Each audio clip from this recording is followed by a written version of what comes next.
Bismillahirrahmanirrahim. Assalamualaikum warahmatullahi wabarakatuh. Alhamdulillah wassalatu wassalamu ala Rasulillah Muhammad ibn Abdullah wa ala alihi wa sahbihi wa mawalah, amma ba'du. Rabbi syrah li sadri wa yassir li amri wa hlul 'uqdatam min lisani yafqahu qawli.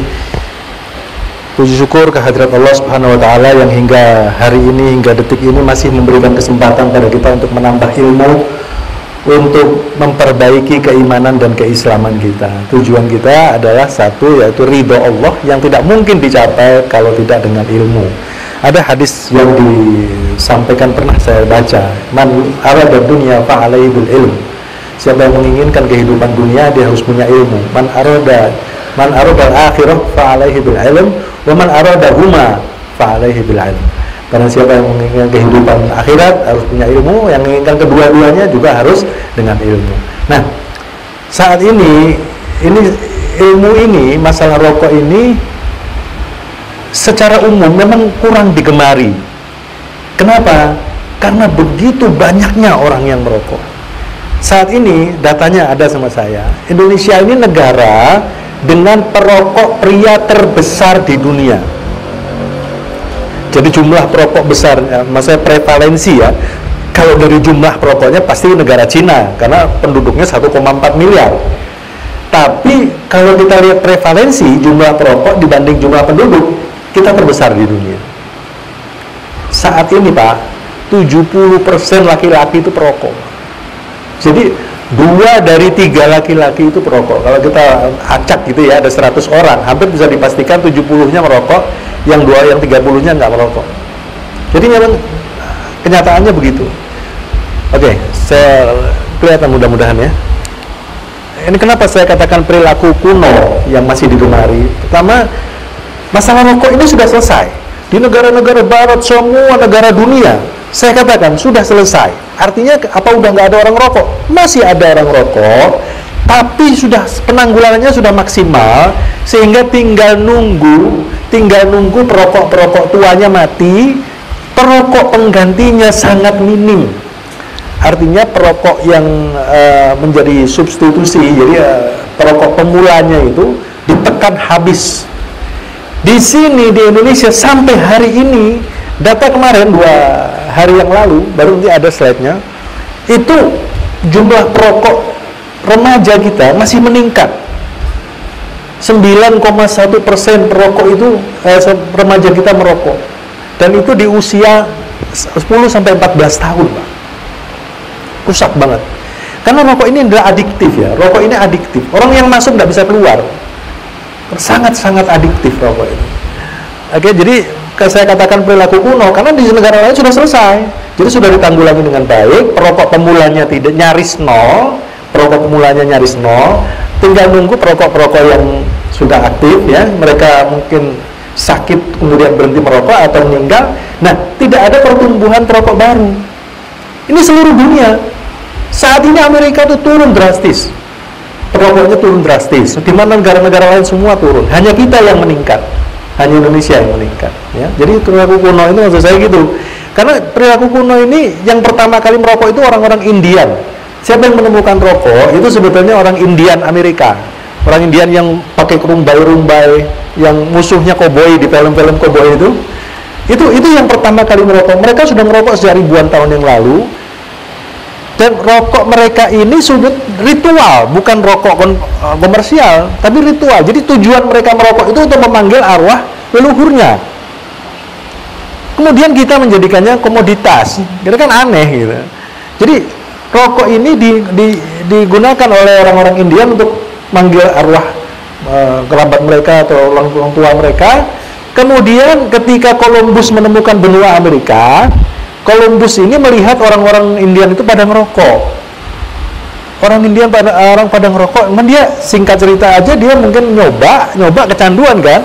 Begitu kecanduan, wah enak ini. Waktu itu belum ada cerita rokok itu kecanduan, rokok itu bahaya, nggak ada itu tuh. Ini tahun 1000 tahun setelah Nabi Muhammad, makanya nggak ada nas di Quran, hadis juga nggak ada. Nah, ketika akhirnya Columbus datang, dia pikir, wah ini kalau saya bawa bibitnya ke Eropa, saya bisa jadi orang kaya. dibawalah oleh Columbus ini ketika dia pulang ke Eropa, dibawa bibit tembakau tadi ke Eropa, kemudian menyebar ke seluruh dunia karena sifatnya yang adiktif tadi. Bahkan ke Indonesia dibawa sama penjajah-penjajah Belanda.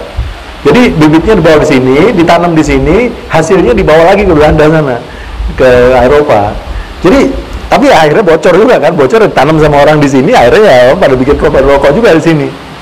Oke.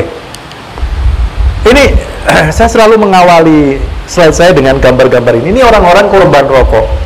Ya, yang paling ujung sebelah kiri itu namanya Alan Landers. Dia seorang bintang film terkenal di Amerika. Kemudian dia diminta untuk menjadi model iklan rokok. Setelah menjadi model iklan rokok, beliau kan merokok juga kan. Akhirnya kena kanker paru. Stop, dia nggak mau lagi jadi model iklan rokok. Tapi paru-parunya sudah habis, sudah dipotong, sudah dioperasi. Saya ketemu Pak sama orang ini. Datang ke Indonesia tahun 2004, kita bikin kuliah umum di UI waktu itu. Dia buka bajunya nih Pak, dia buka kaosnya, ditunjukin di belakang itu guratan panjang ke bawah gitu. Dia bilang, ini waktu saya dioperasi paru-paru saya, tulang rusuk saya digergaji dulu supaya paru-paru saya bisa dilakukan operasi. Sekarang meninggal tahun 2009, paru-parunya tinggal 1/4 karena anak kena kanker lagi, dipotong lagi, kena kanker lagi, dipotong lagi, sampai meninggal tahun 2009, paru-parunya tinggal 1/4. Nah, yang kedua itu ya Pak Dalijan namanya. Nomor 2 yang pakai kopiah itu Pak Dalijan. Ini sebetulnya angkatan laut Pak. Saya tanya, Pak, kan dia kena kanker ini nih, laring ya. Saya tanya, Pak, Anda ini ngerokok dari kapan? Ya sejak ikut pendidikan Pak, pendidikan TNI. Loh, kok bisa? Iya, karena dulu waktu ikut pendidikan kami dapat 2 slot rokok gratis. Setiap bulan dapat 2 slot rokok gratis. Ini kayak orang pedagang narkoba kan gitu Pak. Jadi dikasih dulu. Ya setelah dia kecanduan ya beli. Kalau nggak beli gimana? Udah kecanduan. Akhirnya sampai kanker menghentikannya. Kanker ini lubang dibolongin. Kalau ngomong kayak robot Pak. Nama saya Dalijan gitu. Terus yang ketiga itu Cepi Hakim, Cepi Chandra, artis sinetron itu, nomor 3 dari kiri, itu kena jantung, dia main sinetron, kemudian sempat ketemu sama teman-temannya ngasih tahu, lu jangan ngerokok gini, karena rokok itu nggak baik, karena dia udah kena jantung, meninggal kira-kira 2 tahun yang lalu.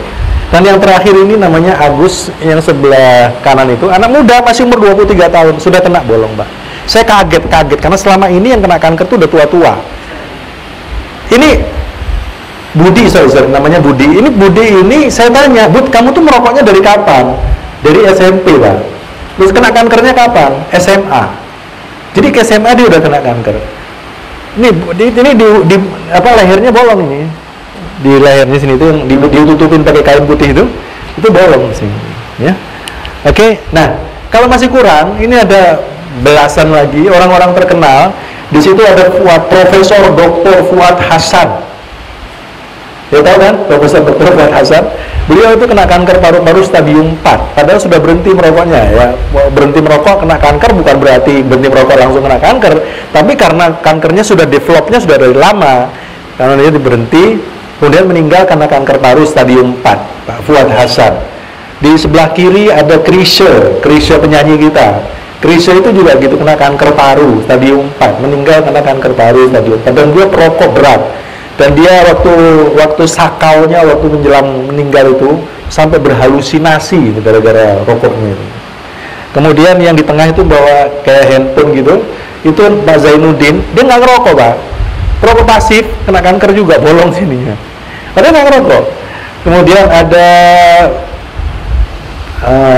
nah itu yang di atasnya Chrisye itu perempuan berjilbab itu Ibu Ike itu juga gitu, dia nggak ngerokok, tapi dia kerja di restoran yang membolehkan orang ngerokok waktu itu, kena kanker Pak, kena kanker.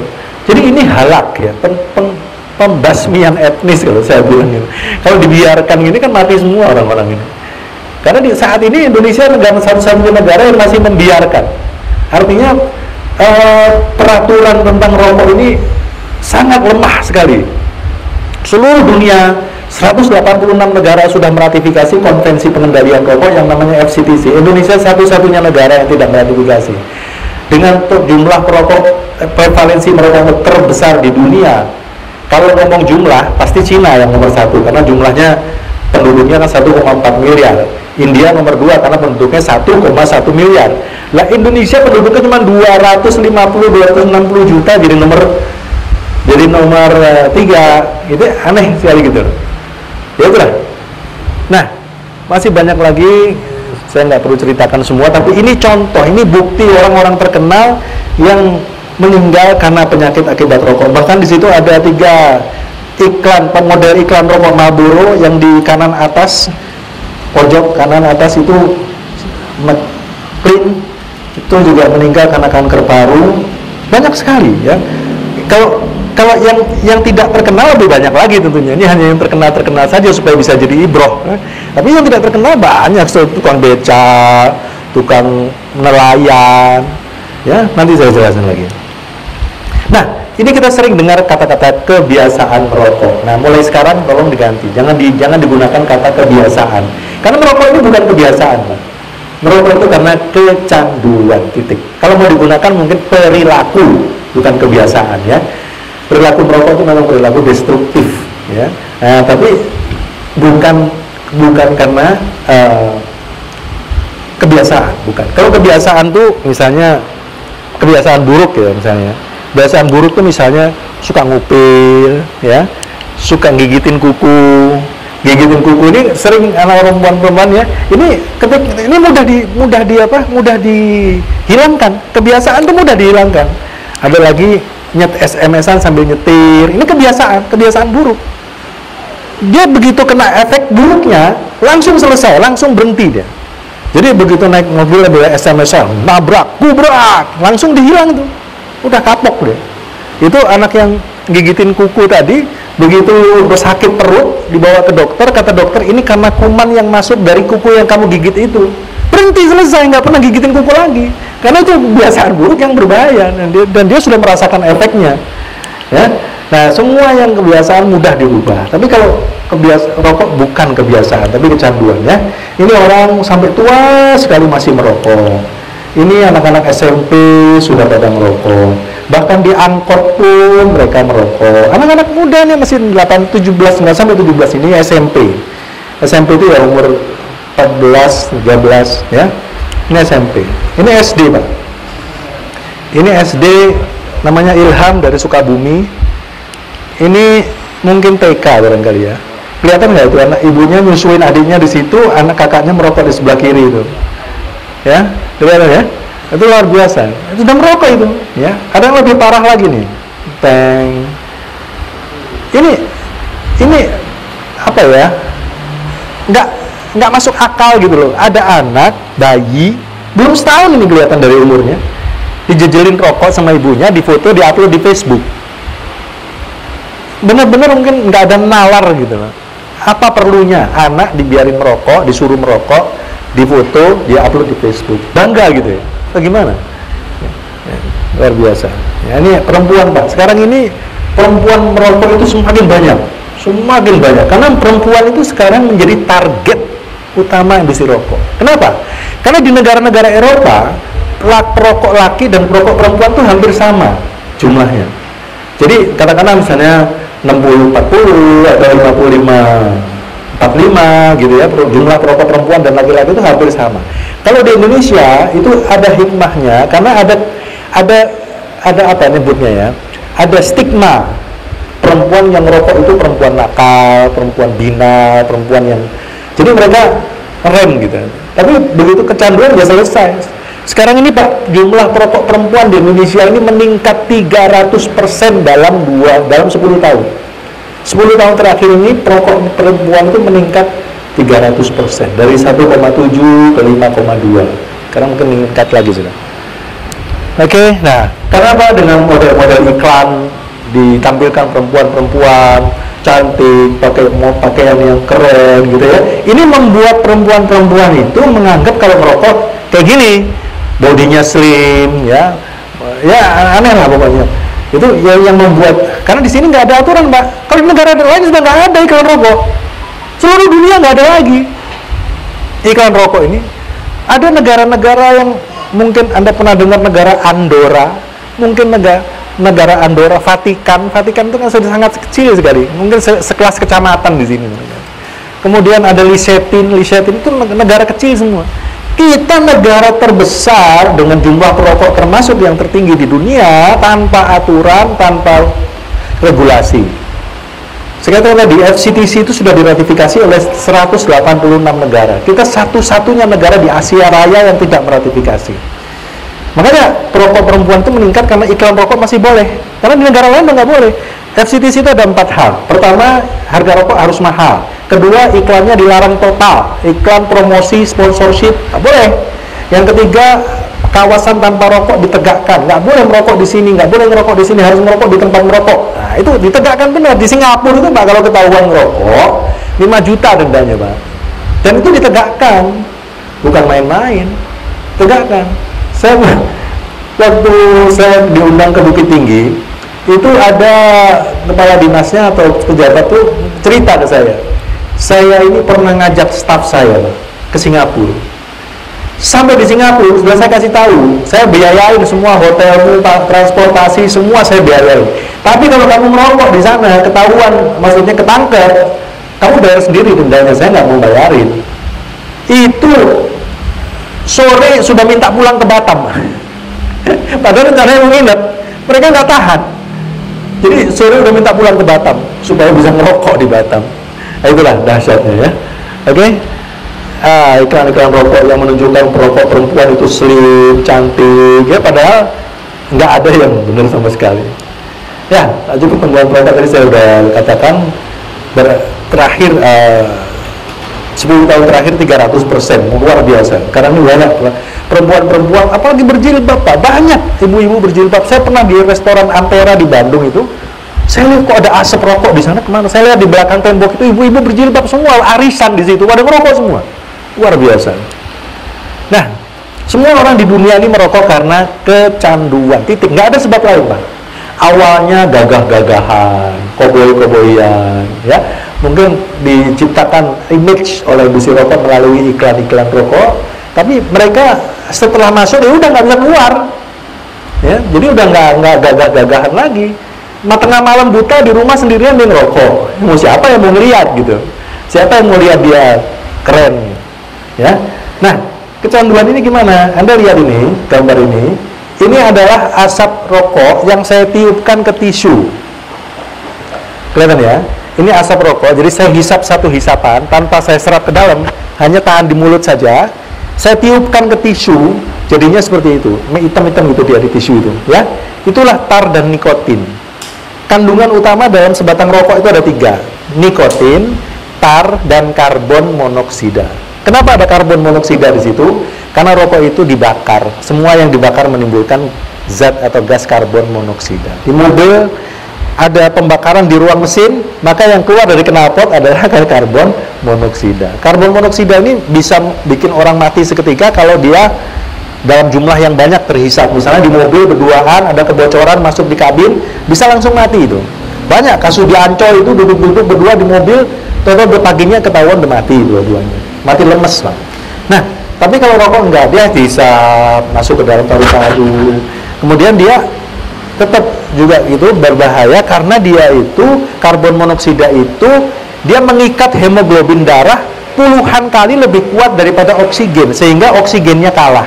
Jadi semakin banyak orang merokok dalam satu hari, si perokok ini semakin banyak merokoknya, semakin banyak karbon monoksida yang masuk. Ini mengurangi kadar oksigen di dalam tubuhnya, dalam darahnya. Nah, ini sangat berbahaya. Kalau kekurangan oksigen di darah itu, kalau kena di otak jadinya stroke, kalau kena di jantung serangan jantung karena otot jantung itu mati. Nah, hitam-hitam yang tadi di tisu tadi, ketika itu kan dari asap saya tiupkan ke tisu kan hitam. Jadi hitam-hitam itu adanya di mana? Di dalam asap rokok.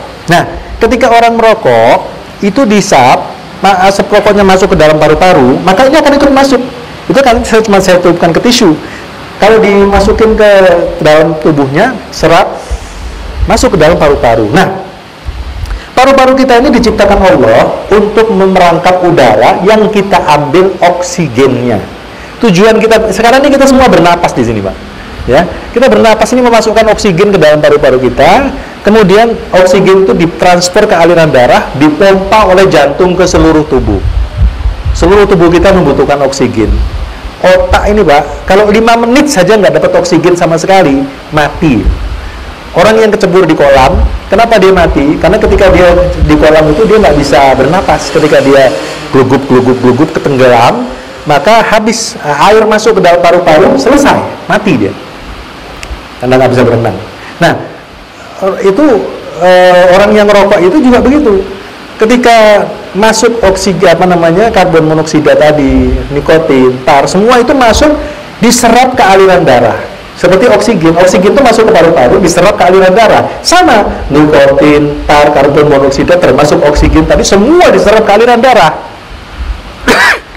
Nah, setelah masuk ke aliran darah, dipompa oleh jantung ke seluruh tubuh. Oke. Nah, di sini setelah masuk ke dalam aliran darah, dipompa oleh jantung ke seluruh tubuh termasuk ke otak. Otak kita ini, Pak, ada bagian namanya reseptor, nyebutnya reseptor nikotinik. Nah, reseptor ini ketika nikotin tadi jalan sampai ke otak dari paru-paru kan dipompa oleh jantung sampai ke otak hanya dalam waktu 10 detik, Pak. Jadi ngerokok nih ya, 10 detik itu sudah sampai di otak, cepat sekali. Nah, itu kalau orang udah lama nggak ngerokok, misalnya nggak bisa naik ngerokok karena naik pesawat, begitu turun dari pesawat itu pasti cari tempat ngerokok dulu. Nah, begitu dia ngerokok, satu batang, satu hisapan, dia tarik ke dalam paru-parunya, 10 detik sudah sampai di otak. Nah, apa yang terjadi ketika sampai di otak? Dia nempel di reseptor nikotinik tadi. Begitu dia nempel, begitu dia nempel, secara otomatis otak kita melepas hormon dopamin. Hormon dopamin itu hormon yang bikin orang merasa senang, bahagia, puas, santai, gembira, tenang, nggak ngantuk, dan sebagainya. Itu dopamin. Lah, apa yang nggak ngerokok ini nggak punya dopamin? Punya. Hanya saja yang nggak ngerokok, dopaminnya tidak dipicu oleh nikotin, ya oleh kejadian alamiah. Misalnya saya lagi duduk, nggak punya duit, tiba-tiba tetangga saya datang balikin duit utang. Wah, pasti gembira kan, seneng juga. Itu karena dopamin. Timbulnya karena dipicu oleh kejadian orang mengembalikan duit. Nah, seorang berolahraga, masukin gol atau futsal, gol, dia senang sekali. Itu karena dopaminnya keluar. Orang nyemes, main badminton, nyemes, mati, masuk, itu senang sekali kan? Itu dari dopamin. Jadi dopamin itu ada di tubuh kita dan itu keluar mengenai pemicunya alamiah. Nah, orang yang merokok dia tidak pakai apa-apa karena dopamin nikotin tadi masuk sampai ke otak, melepas dopamin, akhirnya dia merasa senang, bahagia, puas, santai, kenyang, tenang, nggak ngantuk. Masalahnya dopamin itu hanya 15 menit, 20 menit habis. Setelah habis, ya sumpek lagi, bete lagi, nggak bisa mikir lagi, nggak bisa konsentrasi lagi, harus rokok lagi. Itu kecanduan. Jadi ketika dia kalau dia nggak ngerokok, nggak nyaman dia. Jadi harus ngerokok untuk mendapatkan dopamin tadi. Oke? Oke, kita lanjut lagi. Nah, bagaimana anak kita terjerat? Anak-anak kita banyak sekali. Anak paling kecil yang pernah saya tangani usianya 2 tahun waktu mulai merokok. Nanti ada tulisannya. Biasanya karena faktor lingkungan. Anak-anak kecil mulai merokok itu karena lingkungan. Karena orang tuanya merokok, ada siapa di rumah itu yang merokok, dia niru-niru, ya. Di lingkungan apa? Lingkungan keluarga. Dia ngelihat bapaknya ngerokok, dia lama-lama tertarik untuk mencoba. Akhirnya dia mencoba, kecanduan. Ya. Lingkungan nih, bapaknya ngobrol sama anaknya sambil ngerokok, ibunya bacain dongeng sambil ngerokok, tantenya ngobrol sama teman-temannya sambil ngerokok, bapaknya jalan-jalan sambil ngerokok. Anaknya lihat terus itu. Sehingga akhirnya si anak ini sudah tidak ada lagi tempat yang dia aman dari keterpajanan terhadap asap rokok, perilaku merokok ini. Akhirnya dia ngelihat orang ngerokok di sini, orang ngerokok di sini, sampai akhirnya dia pengen nyoba. Begitu nyoba, kecanduan, selesai. Ya, cukup di lingkungan sekolah. Anak-anak yang sudah merokok di satu sekolah itu hampir pasti dia akan mengajak teman-temannya untuk merokok. Kalau nggak merokok dibilang banci, kalau nggak ngerokok dibilang kuno. Akhirnya apa? Mereka mencoba kecanduan. Selesai, dia nggak ngerokok terus sampai mati. Jangan dibayangkan orang bisa mudah berhenti merokok, Pak. Susah sekali berhenti merokok. Bahkan ada di bungkus rokok saya nanti. Oke, susah. Penyebab lainnya apa? Iklan rokok. Makanya saya katakan tadi seluruh dunia udah nggak ada iklan rokok, ya. Tapi di Indonesia masih bertebaran seperti ini. Iklan rokok itu bukan seperti iklan air mineral, Pak. Kalau iklan air mineral, iklan kecap itu untuk mengambil pasar supaya dia dapat pangsa. Kalau Anda punya pabrik kecap nggak beriklan, nggak ada orang tahu produk Anda. Tapi kalau rokok enggak. Tujuan iklan rokok itu untuk menjerat perokok baru. Itu aja. Pokoknya begitu nyoba, anak ini tertarik untuk nyoba, dia nyoba, kecanduan, selesai, dia akan merokok terus. Jadi pelanggan tetap seumur hidup. Nah, iklan-iklan rokok banyak sekali ya, artis-artis dibayar mahal untuk mengiklankan rokok, ya. Nah, pendapatan daerah dari iklan rokok itu jauh dibanding apa namanya biaya rokok warga. Saya pernah di Serang, saya pernah diundang Bupati Serang. Saya tanya, Pak, di depan kepala dinas ini, tolong Pak, kepala dinas pendapatan daerah yang mana Pak? Oh itu orangnya. Apa yang mau ditanya? Gini Pak, saya mau tahu pendapatan dari iklan rokok itu berapa? Waktu itu nggak sampai 1 miliar, 800 juta. Padahal biaya rokok orang di Serang saat itu per harinya 3 miliar. Per harinya 3 miliar. Sementara pendapatan iklan rokok nggak sampai 1 miliar dalam 1 tahun. Itu iklan apa, promosi ya, sponsorship ya. Jarum itu paling seneng dia sponsori olahraga ya. Kemudian rokok mainan, ini membuat anak jadi pengen ngerokok. Kemudian ini dijual tuh rokok isinya permen, itu dijual di sekolah-sekolah ya. Kemudian film-film yang disponsori oleh industri rokok. Saat ini iklan rokok di Indonesia masih boleh, tapi setelah setengah 10 malam. Jadi iklan rokok di televisi maksud saya masih boleh, tapi setelah setengah 10 malam. Dengan asumsi anak-anak udah pada tidur. Asumsinya begitu. Tapi kalau mereka dikasih film-film anak-anak yang lucu-lucu, mereka bertahan. Jadi film itu sampai misalkan mulainya jam 8. Jam 8 nggak apa-apa, sampai jam 9 nggak apa-apa, sampai setengah 10 nggak apa-apa. Begitu lewat setengah 10, sudah masuk iklan jam tayang iklan rokok, maka iklan rokoknya berorot banyak sekali, sementara anak masih nonton film itu. Nah ini trik busuk dari industri rokok ya. Nah itu Pak, apa yang aneh di sini? Jadi di kaos kaki itu gambarnya sampurna ini, ya. Kaos kakinya, anak-anak sekolah kaos kakinya seperti itu. Jadi ini bisa sangat mengajak anak itu untuk mulai merokok. Nah, dampaknya buat anak-anak kita apa? Nah, itu Pak, saya katakan tadi itu udah merokok kecil-kecil ya. Itu udah anak SMP. Ini umur 11 tahun sudah ngerokok. Nah, ini Pak, orang bilang, "Oh, Pak Fuad ini kan dari internet." Ya memang ngambilnya dari internet, tapi saya kenal satu persatu ini. Yang sebelah kiri itu namanya Maulana, yang sebelah kiri atas Maulana ini ibunya buruh linting pabrik rokok Tenamas di Malang. Anaknya udah merokok dari umur 3 tahun sampai waktu saya datang ke sana umur 9 tahun. Susah karena dia berhenti merokoknya susah sekali karena dia memang sudah kecanduannya banget. Kemudian yang di tengah atas itu namanya Sandi, dia juga perokok berat, dia bisa bikin buletan-buletan dari apa namanya asap rokok gitu ya. Nah sebelah kanan atas itu dari Jogja, ditemukan teman-teman saya waktu gempa bumi di Jogja tahun 2006. Itu dia gandeng bapaknya tuh, tangan kirinya gandeng bapaknya, tangan kanannya pegang rokok. Karena udah kecanduan. Coba. Nah, yang di bawah kiri itu namanya Muhammad Rizky dari Pasuruan. Itu digendong bapaknya aja sambil ngerokok tuh ya. Muhammad Rizky itu dari Pasuruan bawah kiri. Nah, yang bawah kanan itu si Ilham tadi, itu luar biasa Pak. Dia ini karena merokoknya sudah banyak dan dia mainnya tuh di terminal, main sama teman-temannya dia terminal, supir, kernet gitu. Jadi nggak susah tangani. Saya terapi waktu itu, tapi karena dia mainnya di terminal terus susah, nggak berhasil baik. Nah yang paling ngetop seluruh dunia Pak, anak kita, anak balita kita yang paling ngetop ke seluruh dunia, ini dia.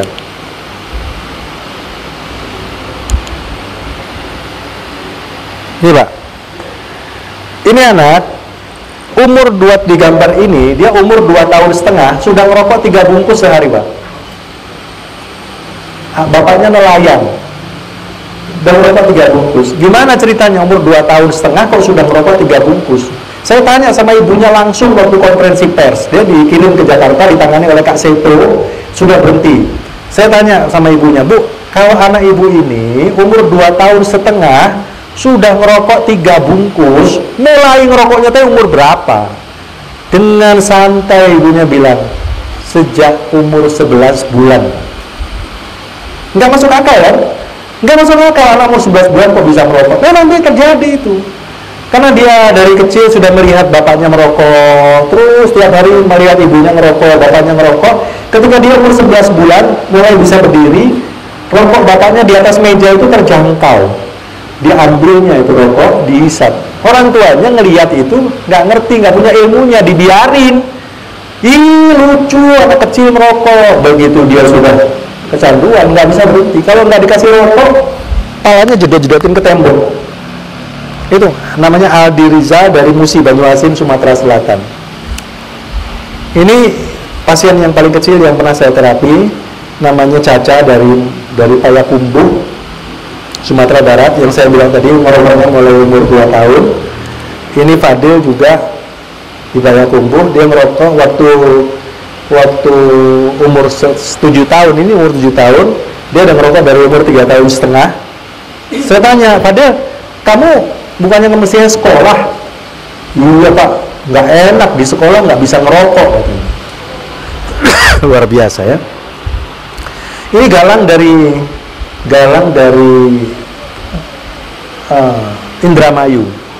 Dari Indramayu, ini anak ngerokok dari umur 3,5 tahun. Saya punya fotonya, dia lagi masih kecil, main dorong-dorongan itu, mobil-mobilan sambil merokok. Ini waktu saya terapi umur 9 tahun, baru kelas 1 SD. Umur 9 tahun, baru kelas 1 SD, belum bisa baca, belum bisa nulis. Saya kasihan sekali. Jadi anak teman-temannya naik kelas 2, dia tetap kelas 1. Teman-temannya udah kelas 3, dia tetap kelas 1. Ya, ini sekedar gambaran saja. Bahannya apa anak-anak kayak gitu? Ini di Kalimantan Selatan. Ini Kepala Dinas Kesehatan di sana mengatakan bahwa di Kalimantan Selatan saja ada 18.000 anak merokok di bawah usia 10 tahun. Di Kalimantan Selatan saja. Ini kalau di Indonesia itu bisa 1 juta lebih. Dan itu yang mayoritasnya muslimin, Pak. Nah, ini baru saya dapat ini kemarin. Ini baru, jadi berita ini baru 2 hari yang lalu. Dalam 10 tahun jumlah perokok pemula di Indonesia naik 240%, Pak. Jadi apa anak-anak kita ini? Naiknya 240% dalam 10 tahun. Luar biasa, Pak. Ya. Nah, ini tulisan di bawahnya yang saya copy aja yang penting saja. Dalam 1 dekade terakhir, jumlah perokok pemula di Indonesia meningkat hingga 240%. Penggalan artikel dari detik.com ini pasti sangat meresahkan hati siapa saja yang masih punya kepedulian terhadap generasi muda bangsa ini. Peningkatan 240% itu hanya pada usia SD dan SMP, antara 10 sampai 14 tahun. Jadi yang meningkat 240% itu anak-anak SD dan SMP. Dari umur 10 tahun sampai 14 tahun. Coba bayangkan. Dan itu muslimin, Pak. Bayangkan muslimin. Nah, saat ini di Indonesia ada sekitar 90 juta perokok aktif, Pak. 90 juta. 90 juta itu kalau misalnya dia ngerokoknya, kita bikin satu hari 1 bungkus saja. Kan ada yang 2 bungkus, ada yang 3 bungkus ya. Kita bikin aja 1 bungkus. Rata-rata.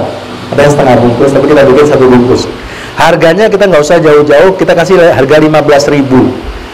Itu 1 hari 1,3 triliun buat beli rokok per hari. Jadi kalau misalnya 80%-nya orang muslim, ya, jadi 1 triliun per hari itu buat beli rokok. Jadi kalau orang Indonesia merokok berhenti 1 hari saja, ini masjid bisa dibangun 5 lagi kayak gini, Pak. Nggak 5, 100. Ya, kalau 1 triliun, ya katakanlah 100 miliar. Jadi bisa dibangun kalau 100 miliar selesai nggak masjid ini? Hah?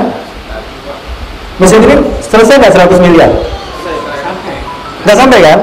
Saya bilang dengan harga rokoknya orang Islam saja bisa diberikan, kalau itu dihitung 15 miliar berarti 60 masjid seperti ini hanya dengan biaya rokoknya saja. Luar biasa. Jadi sekali lagi ini ilustrasi nggak ada ininya Pak. Artinya jadi ini ilustrasinya apa ya? Artinya valid ya. Jadi ketika satu hari mereka merokoknya satu bungkus seharga 15.000, 1 triliun orang muslim ini ngerokok. Jadi kalau mau bangun masjid kayak gini mah satu hari bisa selesai berapa? 60, 70 ya gitu, kira-kira begitu. Nah ini sementara maaf kalau saya salah tolong koreksi ya. dengan perhitungan sederhana ya, 15.000 rokoknya satu bungkus per hari rata-rata itu 1 triliun ya, udah hitung sendirilah ya. Oke. Ya yang jadi masalah, nah ini yang jadi masalah 60% orang miskin itu punya pengeluaran buat beli rokok. Loh kalau yang kaya-kaya Pak, dia beli rokok tanpa gizi keluarganya masih terjamin, ya kan? Anaknya dapat susu, dapat keju, dapat daging, dapat telur. Nah yang miskin ini Pak, nanti ada angkanya. Jadi ini jadi mereka itu pengeluaran buat beli rokok ini lebih besar dari pengeluaran lain. Coba lihat. Anaknya jadi busung lapar, sakit busung lapar, apa namanya itu? Ya, busung lapar ya. Karena kurang gizi, ya. Nah ini Pak, ini data BPS, rokok penyumbang terbesar kedua setelah pada garis kemiskinan. Ya, penyumbang kedua terbesar. Apa yang pertama? Beras. Artinya orang Indonesia, orang-orang miskin ini, dia harus makan. Jadi dia beli beras kan? Ya. Angkanya jelas di situ. Mungkin bisa saya. Itu Pak. Ya. Rokok kretek filter menjadi kontributor terbesar kedua terhadap garis kemiskinan. Kata Kepala BPS, Badan Pusat Statistik ya, Suharyanto di Jakarta Rabu 15 bulan 1 2020. Kemudian disusul mie instan 2,32%, rokok itu 11% Pak. Beras 22%, rokok 11%. Jadi rokok itu kalau dibandingkan dengan mie instan, kemudian gula pasir, yang lain-lain kebutuhan, itu digabung semua masih lebih besar biaya rokoknya. Gimana?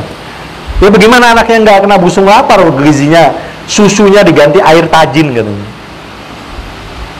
Banyak Pak. Saya bilang, Ibu ini anak nggak dikasih susu. Saya kan orang miskin Pak. Gimana saya bisa beli susu? Dikasih apa? Air tajin. Air tajin itu kan karbo Pak. Gimana mau menggantikan susu? Nah itu Pak, gambaran generasi muda kita Pak. Dan itu pasti kalah bersaing sama teman-temannya ketika nanti mereka besar. Coba lihat. Ini Pak, sel otak manusia ini.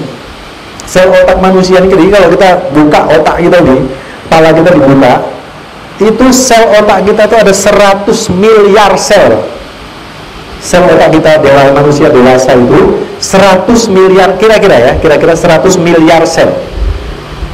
Dan pertumbuhan yang paling dahsyat dari sel otak manusia ini hanya terjadi ketika umur 0 sampai 3 tahun. Jadi golden age. Golden age itu masa keemasan.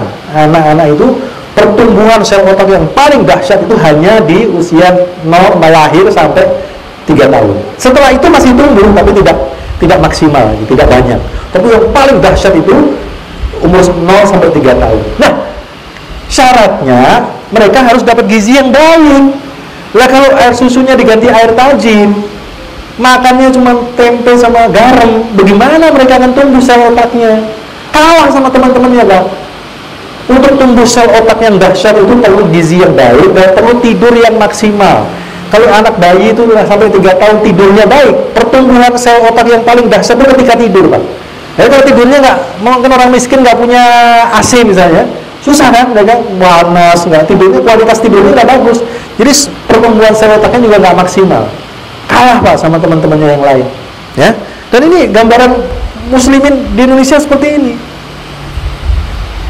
Ya, coba kita lihat ini. Saudara kita kerja jadi pemulung, oke?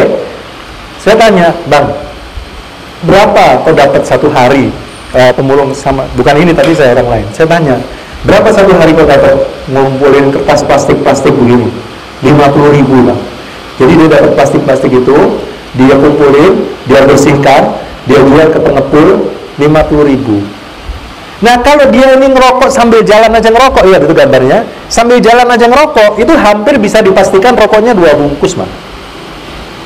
Kalau sambil jalan aja ngerokok itu hampir bisa dipastikan rokoknya 2 bungkus. Nah kalau rokoknya yang harga 15.000 aja, 15.000 kalau 2 bungkus sudah 30.000 Bang. Anaknya dapat apa di rumah? Istrinya dapat apa di rumah? Rokoknya wajib, nggak bisa dikurangi. Orang kalau udah ngerokok 2 bungkus nggak bisa dikurangi Bang. Rokok itu candu dan itu elastis. Jadi terus kalau orang udah 2 bungkus nanti naik 2 bungkus setengah dan terus itu. Dari awalnya kan sebatang. Orang merokok itu awalnya sebatang. Lama-lama 2 batang, 3 batang, sebungkus, 2 bungkus, 3 bungkus bisa. Banyak. Ya. Jadi ketika dia dapat uang untuk mengumpulin plastik 50.000 per hari, tapi buat rokoknya sudah 60%-nya buat beli rokok. Coba. Anda lihat misalnya dia pakai kaos itu ya, kaosnya dia yang dipakai itu.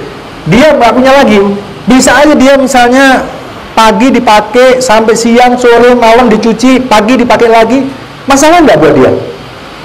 Nggak masalah, yang penting dia pakai kaos, pakai baju. Mau di bajunya cuma satu, di kering di badan ya nggak masalah, pokoknya dia pakai baju. Makan tiap hari nasi sama tempe, tiap hari selama umur hidupnya makan nasi, tempe, nasi tahu, nasi, tempe, nasi tahu, nggak masalah buat dia, yang penting makan. Tapi kalau nggak ngerokok, nggak bisa kerja Pak. Saya kalau nggak ngerokok bete Pak, nggak bisa kerja Pak, saya nggak bisa konsentrasi, saya nggak bisa ini. Itulah dahsyatnya rokok ya. Kita lihat, ada saudara-saudara kita yang miskin seperti ini. Kita lihat ya, sering ya, anak-anak dibawa di gerobak, suaminya atau bapaknya tarik gerobak, di dalamnya ada anak-anaknya, istrinya ditaruh di gerobak semua. Logikanya orang ini punya rumah nggak? Logikanya nggak punya kan? Nggak punya rumah kan? Nah, hanya dengan biaya rokoknya kita ambil lagi 15.000 sehari. Kalau dia ngerokok satu hari 15.000, satu bulan 450.000, kontrakan yang bagus pun dapat Pak. Hanya ini untuk mengilustrasi ya. Jadi kalau bapaknya ini nggak ngerokok, dia bisa menabung. Biaya rokoknya 15.000 kali 30 hari sebulan itu bisa buat bayar kontrakan yang bagus. Tapi karena dia ngerokok nggak pernah dapat itu. Ya, ini banyak yang seperti ini. Ya, nah, ini kok bisa begini ya? Ini saya kutip dari Al-Quran dari surat An-Nisa ayat 9. Waduh. Lau falyakhshal ladina law taraku min qalbihim dzurriyyatan dhi'afa khafu 'alaihim. Ini di An-Nisa ayat 9 ya. Takutlah kepada Allah dari kita meninggalkan generasi yang lemah. Nah bagaimana nggak lemah? Nggak punya susu, nggak dikasih susu, nggak dikasih, kan pasti lemah. Sel otaknya nggak meningkat, nggak maksimal. Ya pasti lemah. Lemah akalnya, lemah ekonominya, lemah imannya, lemah, semua jadi lemah. Ini disitir sama Allah di surat An-Nisa ayat 9. Wa yakhshal ladzina law taraku min khalfihim dzurriyyatan dhi'afa khafu 'alaihim. Harusnya takut mereka kepada Allah dari meninggalkan generasi yang lemah. Ya, ini saya kok di sini jadi ya? Jadi terbalik tulisannya. Oke, nggak apa-apa. Gitu ya. Oke. Dan hendaklah takut kepada Allah orang-orang yang seandainya meninggalkan di belakang mereka anak-anak yang lemah, yang mereka khawatir terhadap kesejahteraan mereka. Oleh sebab itu hendaklah mereka bertakwa kepada Allah dan hendaklah mereka mengucapkan perkataan yang benar. Jadi kalau ada orang masih, aduh ini anak saya bagaimana, kalau begini terus nanti anak saya nggak bisa bersaing dengan teman-temannya, ya harusnya dia berhenti merokok, uangnya bisa dibikin buat beli susu Pak. Oke. Nah nih, Ini orang-orang miskin bekerja di tengah jalan, bikin apa di jalan tol. Ini saya foto di jalan tol. Dia harus merokok terus, Pak. Sambil kerja sambil ngerokok itu. Kenapa? Kalau udah kecanduan begini. Sambil kerja sambil ngerokok di tengah matahari, terik matahari pun dia ngerokok. Ya. Oke. Nah, ini Pak. Mereka tuh nggak tahu bahwa rokok itu adiktif. Rokok itu benda yang sangat adiktif. Di sini ditulis di bungkus rokok dari Kanada. Ditulis bahwa cigarettes are highly addictive. Rokok itu sangat adiktif. Di bawahnya ada tulisannya, studies have shown that tobacco can be harder to quit than heroin or cocaine. Beberapa penelitian telah membuktikan bahwa berhenti merokok itu lebih sulit daripada berhenti heroin atau kokain. Ini ada pembuktiannya. Kalau nggak ada pembuktiannya pasti nggak mau kalau pabrik rokok menulis. Dan itu terjadi, Pak. Saya punya pasien 16 orang, yang ke-16 baru kemarin.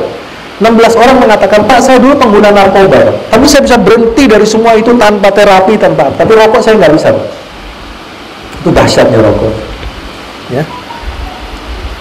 Nah, ini penyebab kematian ya. Kalau matinya Allah yang ngatur ya. Tapi kita lihat sebabnya, lihat. Di yang sebelah kiri itu yang di Australia. Itu orang Australia yang meninggal karena kecelakaan, karena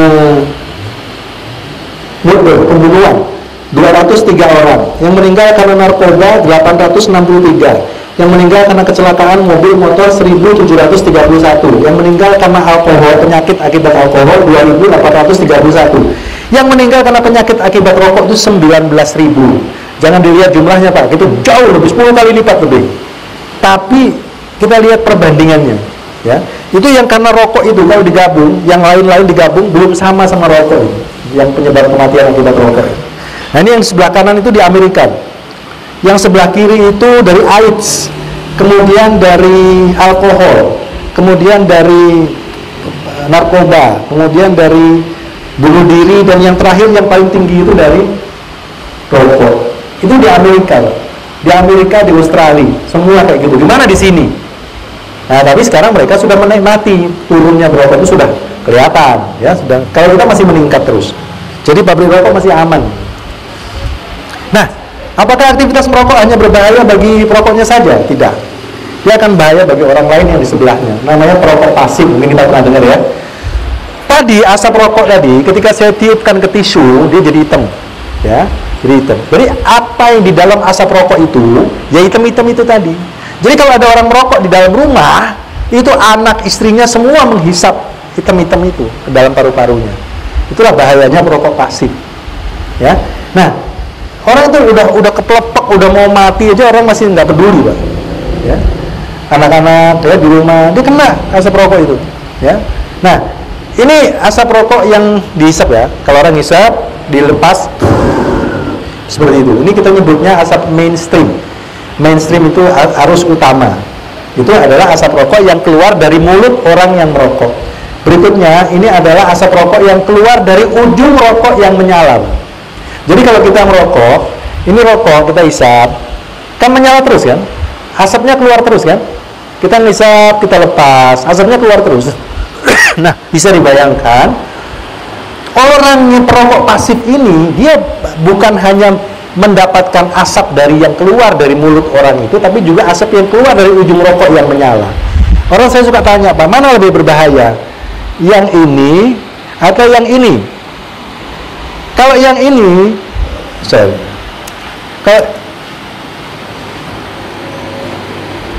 kalau yang ini, orang rokoknya pakai filter.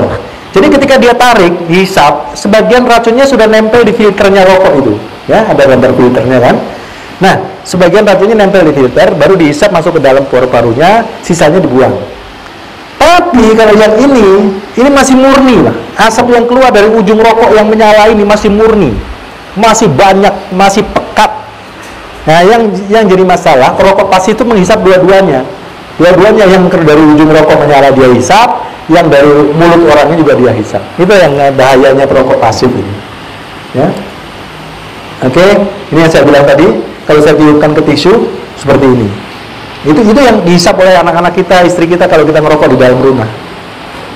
Ya. Nah, itu Pak, ini gambar paru-paru orang Kenapa lompatnya jauh sekali? Oke. Oke. Nah, yang jadi masalah, item-item tadi itu juga nempel di sofa, nempel di hordeng, nempel di spray, nempel di mana-mana, Pak. Jadi anak kecil yang dia main-main di atas sofa, kalau bapaknya merokok di sofa itu, maka item-item tadi itu, nikotin dan tar tadi nempel di sofa itu, di hordeng, di spray, di mana, di jok mobil. Bahaya semua itu, Pak. Namanya third hand smoke, asap rokok ketiga. Kalau asap rokok saya ini pertama, orang yang sebelah saya menghisap tuh rokok kedua, asap rokok kedua, second hand smoke. Yang ketiga tuh partikel-partikel nikotin dan tar yang nempel di baju, nempel di hordeng, nempel di spray, nempel di sofa, nempel di jok mobil. Itu asap rokok ketiga.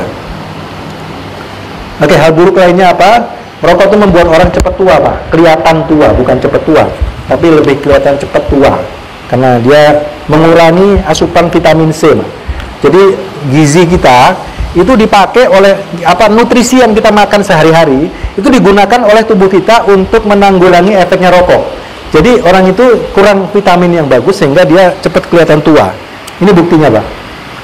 Ini orang ini tetangga saya.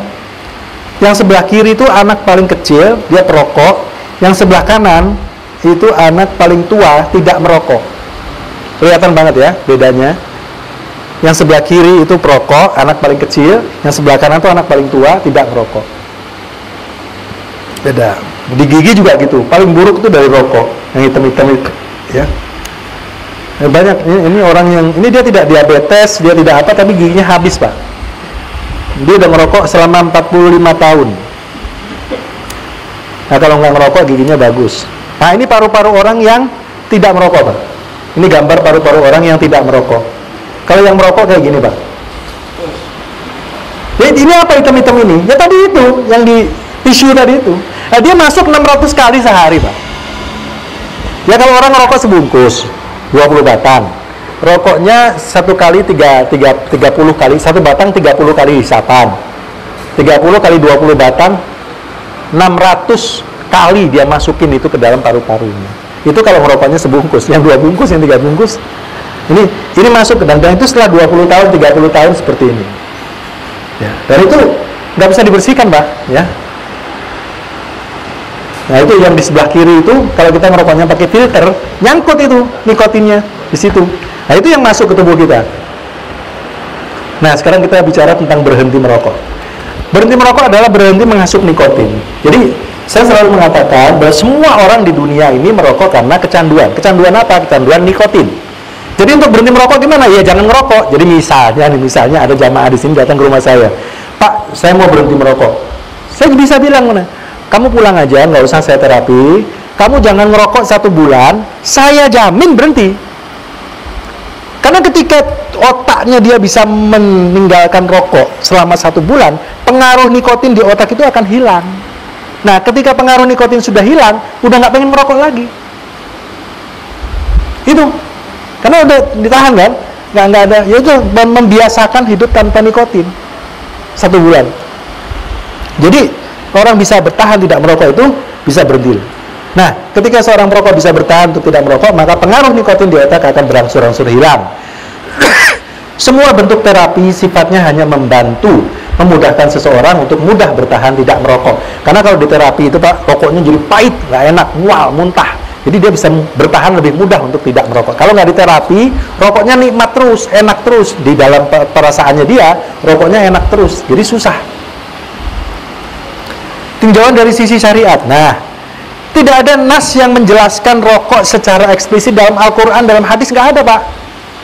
Ya, kenapa? Karena rokok itu ditemukan 1000 tahun setelah Nabi Muhammad wafat. Bagaimana akan ada di Quran? Bagaimana akan ada di hadis? 1000 tahun. Ada hadis yang mengatakan nanti umatku akan menghisap tembakau. Ternyata hadisnya bukan hanya dhaif tapi palsu. Ada itu, saya pernah baca ini. Nah, tadi saya sudah jelaskan ini siapa namanya? Columbus menemukan orang Indian merokok.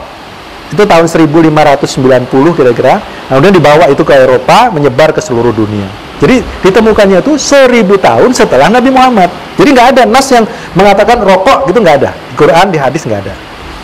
Tapi, nah ini Karena Islam itu rahmatan lil alamin sampai hari kiamat, Pak. Ada sebetulnya. Misalnya, nih, alladzina yattabi'una, karena saya udah hafal. Ini di surat Al-A'raf ayat 157. Alladzina yattabi'una rasulan nabiyil ummi alladzi yajidunahu maktuban indahum fit Taurati wal Injil ya'muruhum bil ma'ruf wa yanhahum 'anil munkar wa yuhillu lahumut thayyibat wa yuharrimu 'alaihimul khaba'ith. Sudah jelas. Di Quran dikatakan, nabi yang diikuti itu, Nabi Muhammad itu yang mengajak mereka berbuat baik, melarang mereka berbuat mungkar, menghalalkan bagi mereka segala yang baik, mengharamkan bagi mereka segala yang buruk. Jadi kalau kita yakin rokok itu buruk, haram. Sudah itu aja. Sekarang kita yakin nggak kalau rokok itu buruk? Wah, saya nggak bisa bilang begitu, Pak. Saya kan mendapatkan kenikmatan dari rokok ini. Ya, kenikmatan kalau menimbun racun di dalam paru-paru, bagaimana itu kenikmatan? Ya, itu jelas ya. Ini artinya tadi sudah saya jelaskan. Kemudian di ayat yang lain,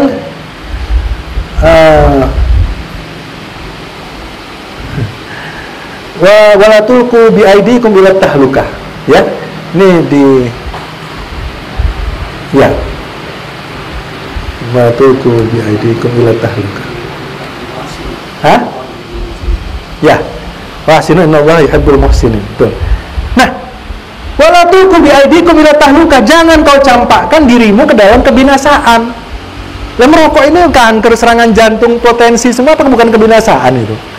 Jadi kita merokok itu memasukkan diri, memperosokkan diri kita ke dalam jurang kebinasaan. Itu dilarang. Wala taqtulu anfusakum di ayat lain ya. Wala tulqu bi aidikum ila tahlukah ya. Di hadisnya juga banyak. La darar wala dirar. Nggak boleh orang melakukan sesuatu yang membahayakan diri sendiri maupun orang lain. Itu hadis, jelas. Ada lagi dikatakan orang yang ngisep racun, nanti di hari kiamat dia dikasih racun siang malam di neraka itu. Jelas. Dan sekarang bagaimana nggak racun? Nikotin itu, Pak. Nikotin itu racun. Racun yang kalau kita telan sekaligus 60 mili, mati, Pak. Cuma rokok ini kan cuma 1 mili. Nikotinnya 1 mili, 1,5 mili, paling maksimal Jisamsu itu 2,3. Dan itu berangsur-angsur ngisepnya kan. Tapi kalau di 60 mg itu 1 gram dibagi 15, Pak. 1 gram dibagi 15, itu 60 mg. Itu kalau masuk ke dalam badan manusia, mati orang itu. Tapi kan orang ngerokok kan bertahap, ngerokoknya kan tidak langsung. Tapi kalau nikotin itu disuntikkan ke dalam tubuh kerbau 1 gram saja di kerbau, mati itu kerbau. Nikotin itu racun. Jadi kalau orang masih merokok, dia mati dalam keadaan dia masih merokok, masih ada racun di dalam tubuhnya itu. Karena racun itu baru akan hilang setelah 4-5 hari sampai seminggu. Kalau kita merokok kemudian berhenti, maka racun nikotin itu akan pelan-pelan hilang. Kalau di otak pengaruhnya bisa 1 bulan, tapi kalau di badan kita itu bisa seminggu lah maksimal udah hilang. Jadi kalau orang masih merokok, dia mati, dia masih bawa racun di dalam tubuhnya. Racunnya masih ada di dalam tubuhnya, nggak bisa dikeluarin. Ya, oke. Ya tadi, dan belanjakanlah harta bendamu di jalan Allah, dan janganlah kamu menjatuhkan dirimu ke dalam kebinasaan. Dan berbuat baiklah, karena sesungguhnya Allah menyukai orang-orang yang berbuat baik. Oke, Pak, ini dari segi syariat. Sekarang saya jelaskan berbagai penyesatan. Industri rokok itu selalu membuat penyesatan yang di struktur, Pak. Saya kasih tunjuk. Kalau ada rokok yang tertulis di situ mild, light, ya, rokok Sampurna, mild, LA light, itu sebetulnya pembodohan. Karena rokok itu, orang merokok itu dihitung dari jumlah kadar nikotin yang dimasuk ke tubuhnya dia. Nah, orang menganggap kalau nikotinnya lebih rendah, dia menganggap itu lebih ringan bahayanya. Akhirnya dibikin sama mereka, sama pabrik rokok, dibikin rokok dengan kadar nikotin rendah. Ya, seperti itu. Sampurna Mild, Marlboro, itu 1 mg. Tapi kalau orang itu sudah kecanduan, dia akan menghisap terus. Jadi orang merokok itu dari kadar nikotin yang masuk dikalikan jumlah batang rokoknya, Pak. Jadi misalnya saya ngerokok 1 batang 12 batang A 1 miligram, berarti kan 12 miligram sehari. Nah kalau nanti dikasih yang lain yang lebih lunak, lebih kecil kadar nikotinnya, nggak nendang, nggak nyaman Pak. Gini aja deh, kalau orang biasa ngerokok di Samsu yang kadar nikotinnya tinggi, kemudian dikasih Sampurna Mil, dia nggak bisa, nggak nendang katanya. Jadi dia membutuhkan 2 batang Sampurna Mil sebagai pengganti 1 batang di Samsu. Akibatnya apa? Dia ngerokoknya jadi lebih banyak, gitu ya. Jadi keluar duitnya jadi lebih banyak. Yang untung siapa? Pabrik rokok, ya. Ini penyesatan. Di negara-negara lain nggak boleh bikin rokok dikasih tulisan mild, light, nggak boleh. Di sini masih boleh. Ini Pak. Hindari bahaya narkoba. Keren nggak? Keren. Yang ngomong siapa? Hindari bahaya narkoba, tapi yang ngomong Jarum. Artinya apa? Lu jangan pakai narkoba, jangan. Artinya rokok saja. Itu sudah jelas, Pak. Ya, jangan pakai narkoba ya. Ini juga sama. Hindari bahaya narkoba, ya kan? Katakan tidak pada narkoba. Yang ngomong siapa? Sampurna Mil. Sama aja. Semua mereka melakukan seperti itu. Oke? Nah ini lagi Pak, lebih parah lagi nih. Sukseskan pembangunan dengan membeli rokok yang bercukai. Cukai itu yang bayar siapa? Yang merokok. Harga rokok itu di belakangnya ada cukainya, pita cukai itu dibeli sama pabrik rokok dari pemerintah. Nanti ditempel di situ. Jadi yang merokok itu yang membayar pita cukai itu. Harganya ditambahkan harga pita cukainya, gitu. Berarti yang bayar cukainya kan perokoknya. Nah kalau perokoknya paling banyak orang miskin, berarti yang paling banyak bayar cukai siapa? Berarti yang bangun negara ini siapa? Ini Pak. Ini nggak banyak dipahami oleh masyarakat ya. Ini ada satu lagi Pak. Rokok herbal katanya. Rokok herbal. Coba bisa nyangkut nggak Pak? Rokok herbal. Semua rokok itu herbal. Mana ada rokok yang bukan herbal? Rokok itu terbuat dari apa?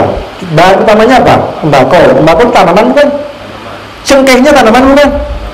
Sekretasnya pun dari tanaman. Jadi semua rokok pada dasarnya herbal. Hanya mereka menaruh rokok herbal itu untuk mengelabui, membuat orang berpikir kalau herbal itu sesuatu yang baik, yang sehat.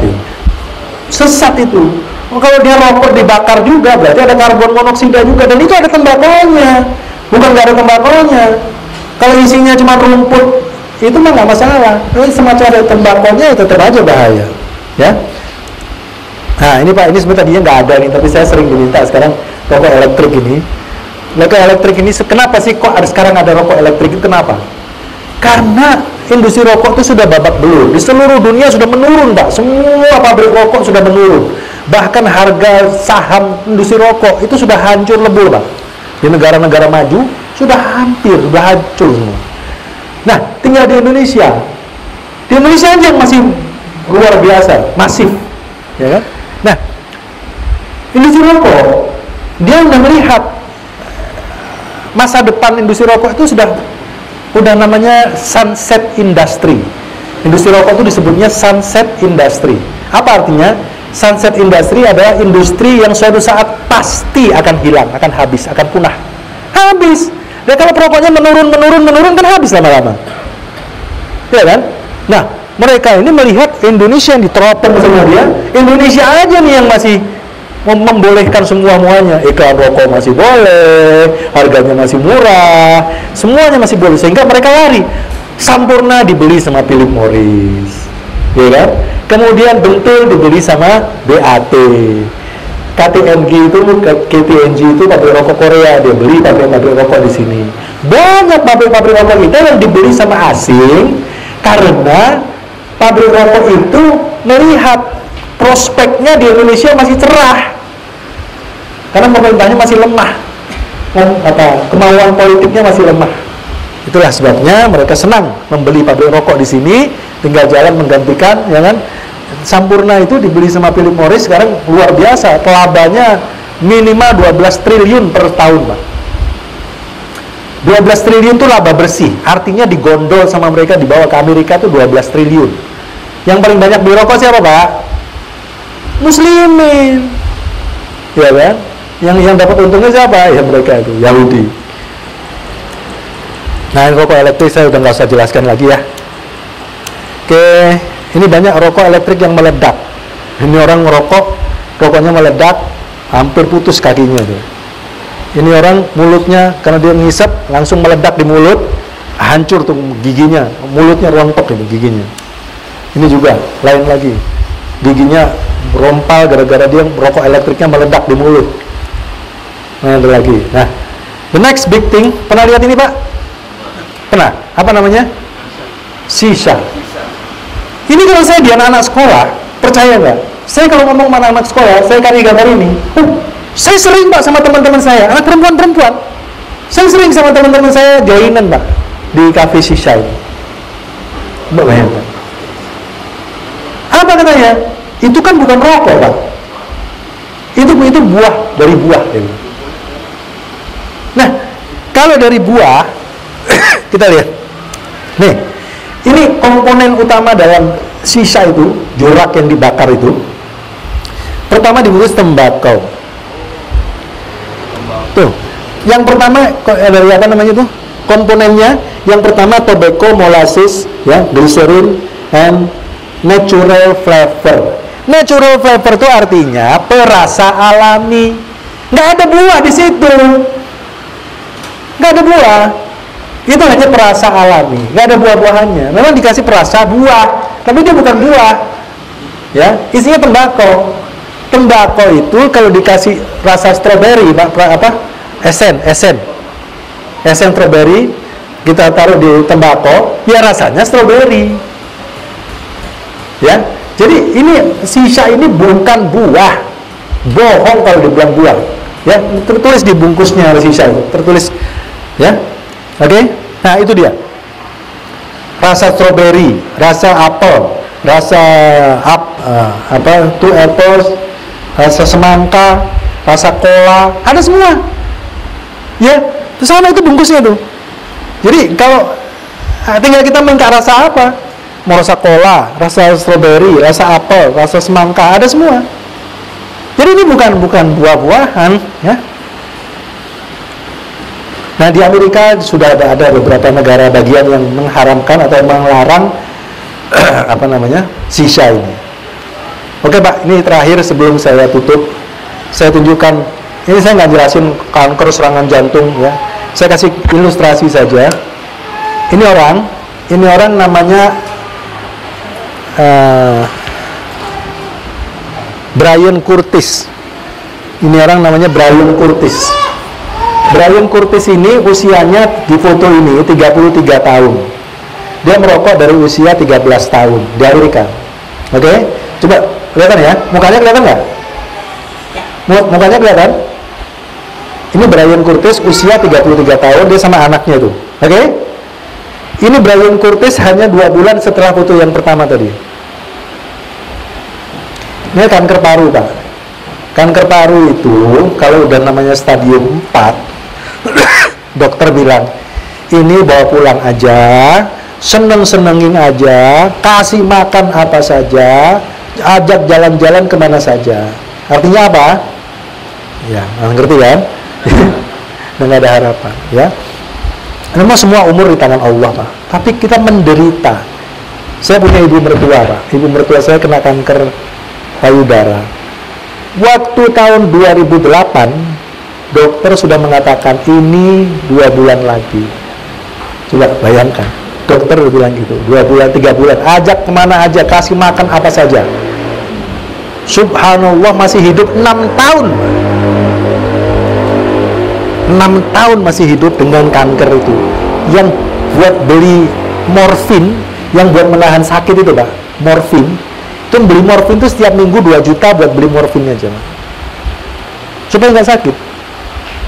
Coba. Ya, masih hidup, kalau memang belum mati bagaimana? Emang ajalnya belum sampai bagaimana? Jadi bukan masalah matinya. Jadi kalau orang bilang kan, ngerokok nggak ngerokok juga mati, bukan masalah matinya. Justru kalau hidup yang susah kita. Ya misalnya gini Pak, orang ditakdirkan sama Allah 70 tahun umurnya. Ya meninggalnya umur 70 tahun kan? Lah kalau dia merokok banyak, kemudian stroke di usia 50 tahun, dia akan menjalani sisa hidupnya dalam keadaan stroke selama 20 tahun. Nyusahin yang sehat gitu loh. Istrinya mesti menggantikan posisinya, nyari uang, dia udah nggak bisa apa-apa lagi. Coba bayangkan, kalau misalnya dia mati, kena stroke mati, istrinya bisa kawin lagi, anak-anaknya dapat bapak sambungan, bisa terus sekolah. Lah kalau masih hidup mau diapain? Coba itu. Jadi bukan matinya, hidup sehat itu yang kita cari daripada hidup sakit. Bukan masalah kalau orang nggak belum mati, kalau ajalnya belum mati nggak bisa mati. Ya. Ini Brian Curtis Pak, lihat habis dia, udah kayak jerangkong gitu ya. Itu anaknya yang tadi, tuh anaknya. Ini istrinya sama anak yang tadi. Tuh Brian Curtis hanya 2 bulan ini. Dari foto yang pertama itu cuma 2 bulan, 8 minggu. Dan curhat deh. Nah jantung, ya ini serangan jantung itu karena otot jantung itu mulai mati karena sumbatan-sumbatan pada pembuluh darah yang ke jantung. Seperti selang, bentuknya kayak selang. Ya dari sini ke paru-paru, kayak selang. Ya. Nah di dalamnya, di dinding bagian dalamnya, Allah ciptakan di dinding bagian dalam sini dari bronkus tadi, dari saluran napas tadi, Allah ciptakan yang namanya silia. Silia itu bulu-bulu halus, bulu-bulu getar. Bulu-bulu getar yang ada di sekitar bronkus ini sebetulnya salah satu sistem pertahanan tubuh kita. Kok bisa begitu? Anda pernah keselak nggak? Keselak itu makan sambil ngobrol, satu butir nasi yang harusnya masuk ke saluran cerna, nyasar ke saluran napas. Karena buru-buru ngobrol, buru-buru ya. Terus yang ini kan bisa 2 di sini. Di sini ini bisa 2 yang menuju ke lambung, yang satu lagi menuju ke paru-paru. Nah, karena ngobrol makannya sambil buru-buru, nyasar itu sebutir nasi yang tadinya harusnya masuk ke saluran cerna, masuk ke saluran napas. Begitu nempel di saluran napas tadi kan ada bulu-bulu tadi, dia nyenggol bulunya. Terus begitu nyenggol, bulu itu bergetar, menimbulkan efek batuk. Batuk itulah yang melemparkan nasi tadi keluar. Betul nggak? Kalau Anda keselak, kan nasinya keluar lagi kan? Betul ya? Itu salah satu sistem pertahanan. Coba bayangkan kalau nggak ada bulu-bulu tadi, nasi yang masuk ke selak langsung masuk ke paru-paru, apa nggak jadi masalah besar itu? Nah, batuk itu sebetulnya reaksi dari bulu-bulu getar yang terkena. Misalnya Anda lagi di pinggir jalan, tunggu angkot misalnya, ada mobil besar lewat, ada debu kesana kemari, batuk nggak kira-kira? Ya, artinya sering batuk kan karena ada debu. Nah, debu tadi, debu yang masuk itu kan masuk ke saluran nafas. Debu itu ditahan oleh bulu-bulu tadi. Bulu-bulu itu yang melemparkan atau yang membuat batuk, yang mengakibatkan batuk. Batuknya dibuat melemparkan debu-debu itu. Jadi sebetulnya itu sistem pertahanan tubuh kita. Cuma kalau nggak ada bulu-bulu itu ya, jadi sebetulnya batuk itu efek daripada. Nah, kalau orang yang sakit batuk itu biasanya karena ada lendir. Nah, kamu bisa bayangin kalau misalnya ini saluran napas, ya. Saluran napas kan ada bulu-bulunya. Nah, ada lendir nempel di situ, naik turun dia. Lendirnya kan naik turun tuh. Krik krik krik krik ya, dia yang bikin kita batuk kan itu. Nah, yang dihilangkan apa? Lendirnya tadi. Makanya ada obat batuk untuk batuk berlendir, untuk batuk kering, ya. Jadi gangguan batuk itu bisa terjadi karena adanya lendir yang menggelitik di dalam saluran nafas kita. Bisa juga dari debu yang masuk atau yang lain. Ya, oke, ya Pak. Ya. Tadi Ustaz sampaikan ada terapi buat orang yang sakit tadi yang sudah parah itu morfin ya.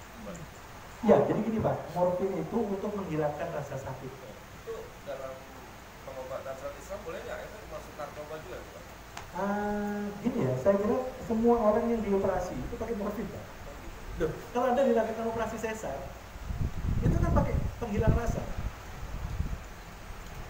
Coba, dan pecandu yang narkoba itu yang beda. Kalau itu kan memang sengaja, ya. Kalau morfin dipakai untuk sesuatu, kan yang dikatakan penyalahgunaan narkoba. Penyalahgunaan itu artinya apa? Kalau dia pakai untuk yang benar ya nggak apa-apa.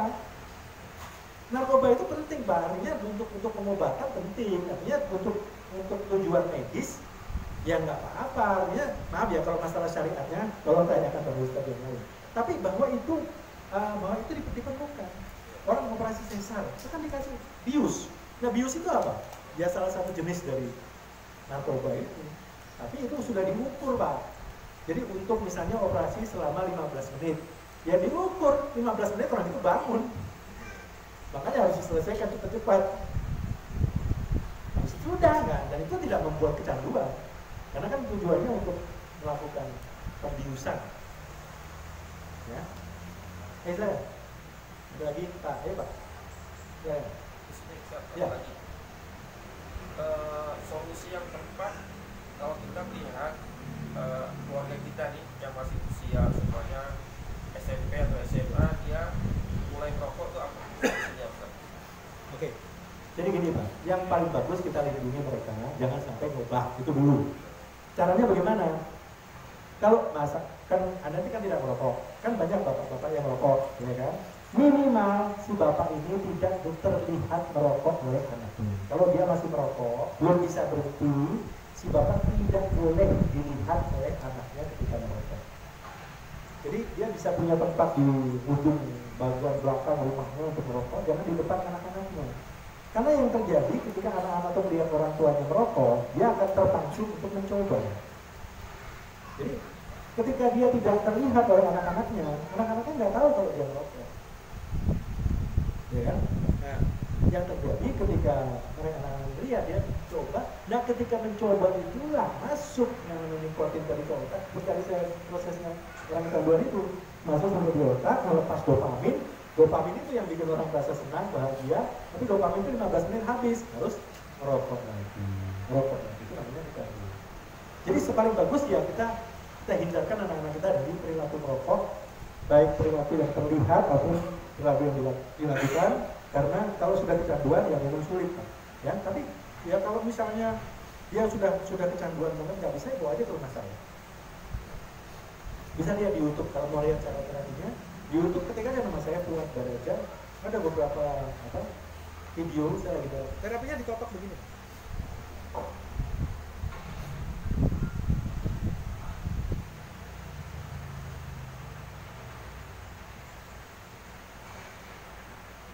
Jadi ada titik-titik. Sebenarnya basic ilmunya ini akupuntur. Sebenarnya akupuntur kan pakai jarum. Nah ini akupuntur tapi nggak pakai jarum. Orang berobat akupuntur itu yang ditangani apanya?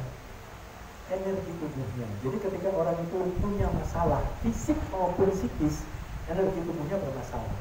Jadi ketika di terapi, energi tubuh ditusuk pakai jarum itu, di titik-titik akupuntur tadi dihilangkan efeknya.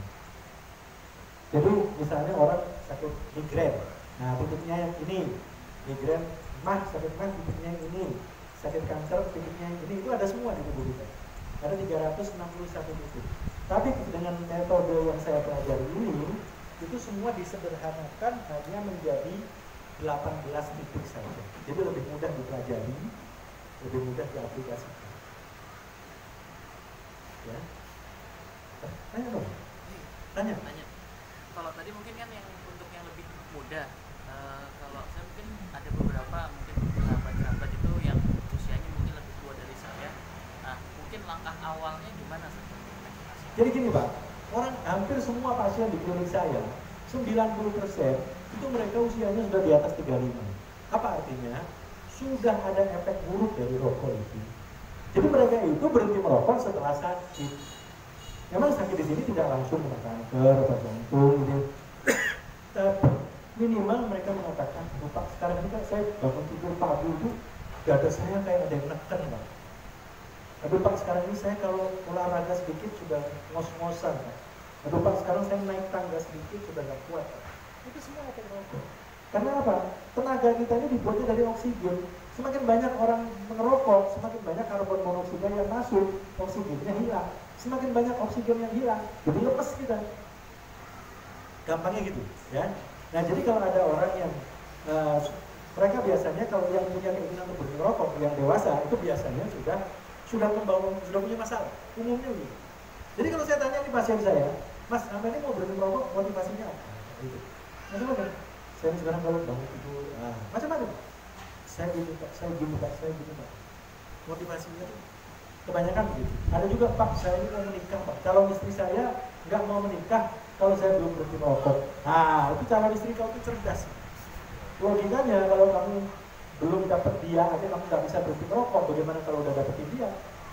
Nah, harus berhenti sebelum menikah. Kalau udah menikah, ya sama dengan kita mancing ikan, masa mau udah terpancing ikannya dikasih umpan lagi kan?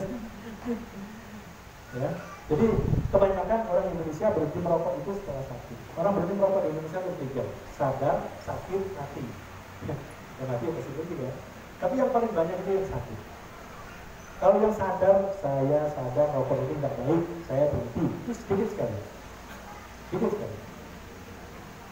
Ya, jadi kalau misalnya ada yang berhenti, ya, dimotivasi dulu aja, dimotivasi. Motivasi itu caranya ya dengan mempelajari masalah rokok.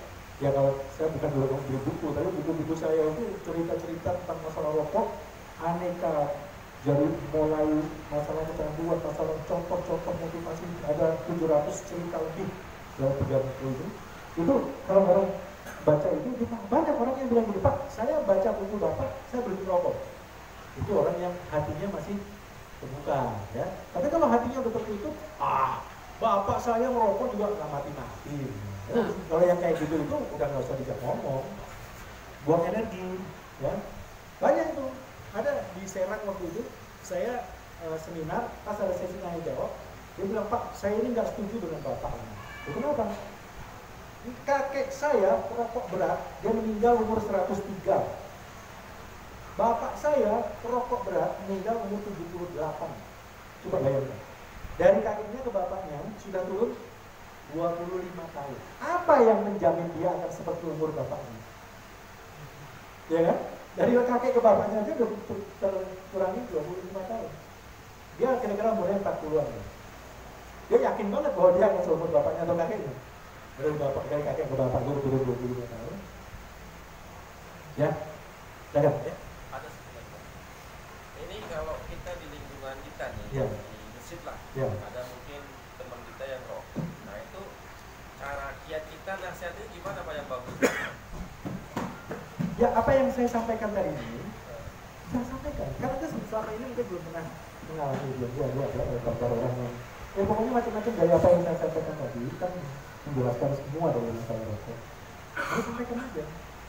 Ya, kalau ada orang, ini benar-benar terjadi. Saya sering diundang Radio Rasil untuk ceramah masalah rokok. Jadi kalau Anda lihat di YouTube, Radio Rasil, TV Rasil, Rasil TV, sering saya ada ceramah saya masalah rokok. Itu tiba-tiba setelah saya siaran yang tanggal kapan gitu, tiba-tiba ada yang nelpon saya, Pak, Bapak ini Pak Fuad Baraja yang sering ceramah di Radio Rasil. Iya betul. Ada apa? Biasanya kalau kayak gitu dia mau terapi. Gitu. Oh enggak Pak, saya udah berhenti merokok. Loh, sejak kapan? Ya sejak dengar ceramah Bapak itu. Saya dengar ceramah Bapak di mobil pas saat macet, saya cari-cari radio, nemu saya dengerin sampai habis. Setelah selesai saya turun dari mobil, saya udah nggak ngerokok lagi sebentar. Maaf ya, saya bukan membanggakan apa yang saya omongin, cuma saya tanya sama si Bapak ini, kata-kata apa yang waktu itu membuat sampai ada tak, saya mau berhenti. Masih ada dong, kata-kata apa yang saya katakan waktu itu. Dia bilang apa? Waktu itu Bapak bilang begini, ada satu ayat, wallahu yahkumu bainahum yaumal qiyamati fima kanu fihi yakhtalifun. Nanti di hari kiamat akan ada pengadilan yang mengadili tentang apa-apa yang mereka perselisihkan selama waktu hidup di dunia. Itu ada, itu ayat bukan turun dalam rangka rokok, ya. Tapi pengadilan itu ada. Jadi nanti kita akan diadili oleh Allah tentang apa yang kita perselisihkan. Nah sekarang yang ini, Bapak tahu kan, hukumnya merokok itu apa Pak? Haram. Ada lagi yang bilang apa? Makruh. Ya, berarti ada perselisihan ya. Kalau di Islam hampir nggak ada kecuali haram dan makruh. Yang sunnah itu nggak ada. itu orang-orang nyeleleh. Tapi umumnya mengatakan kalau nggak makruh, haram, betul kan? Berarti ada perselisihan kan? Nah kalau nanti ketika di akhirat tiba-tiba Allah mengatakan rokok itu haram, mau minta balik ke dunia lagi buat memperbaiki, itu dia tersentuh dari kata-kata itu. Orang kalau hatinya terbuka, dia menerima kebenaran, Pak. Kalau orang yang hatinya tertutup, mau diomongin masalah rokok, susah. Saya bikin status saya beberapa hari yang lalu, saya diminta oleh satu orang untuk menerapi bapaknya usia 74 tahun. 74 tahun, saya sampai di rumahnya, ternyata bapak ini sudah lumpuh. Jadi sudah nggak bisa bergerak, Pak. Jadi dia cuma di atas tempat tidur, tapi keinginan merokoknya masih tinggi, Pak. Luar biasa. Jadi keluarga itu menyediakan satu anak muda untuk melayani orang ini merokok, bapak ini merokok. Jadi kalau misalnya dia lagi pengen merokok, dia ngomong merokok gitu, nah diambil sama anak muda ini, nyalain rokoknya, colokin ke mulutnya orang ini.